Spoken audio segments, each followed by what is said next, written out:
Villeneuve-les-Avignon est une petite cité des bords du Rhône dont les origines se trouvent là-haut, sur le puits Andaon, entendez la colline Andaon. Déjà occupée par nos ancêtres arécomiques, gaulois qui pactisèrent avec les Romains et permirent que, sans trop de heurts, la civilisation romaine s'épanouisse sous les cieux toujours bleus du Midi.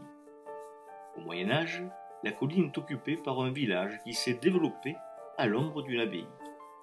Si le fief relève du comte de Toulouse, les Avignonnais organisés en une commune autonome et marchande, désireux de contrôler les deux rives pour sécuriser le commerce et les abords de la ville, prennent le contrôle du village.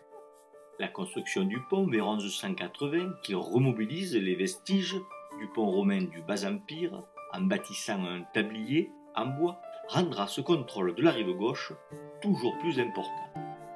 Ce contrôle, la ville le perd en 1226 lorsque Louis VII, descendu en croisade pour éradiquer l'hérésie cathare, se voit refuser l'entrée de la ville qui avait pris le parti de Raymond de Toulouse.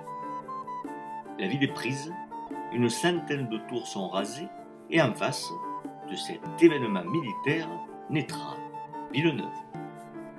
L'abbaye de Saint-André se mettra aussitôt sous la protection des rois de France. Un accord de pariage est passé en septembre 1226. Le roi devient co-seigneur du lieu avec l'obligation d'y bâtir un château et d'y renforcer l'enceinte existante. En 1290, le roi de France cède ses droits sur Avignon au comte de Provence, ce qui l'oblige à désormais bien mieux matérialiser la frontière des confins du royaume. Les châteaux de Fourques, Roquemaure, Beaucaire, La Voulte sont édifiés ou restaurés. C'est à ce moment de l'histoire que l'histoire de Villeneuve-les-Avignon commence vraiment. Pour faire face à Avignon, le roi veut que se développe de l'autre côté du pont une bourgade riche et prospère. Dès 1293, il offre aux habitants du bourg un ensemble de privilèges dont l'octroi de plusieurs marchés pour dynamiser la place, une exemption de péage dans le même but et une exemption de taille, c'est-à-dire d'impôts, qui a pour vocation non pas d'alléger les charges des habitants, mais d'attirer une population nombreuse pour que grossisse la bourgade. Cette décision royale est encore aujourd'hui visible dans l'urbanisme villeneuvois, avec l'existence de 3 noyaux de peuplement.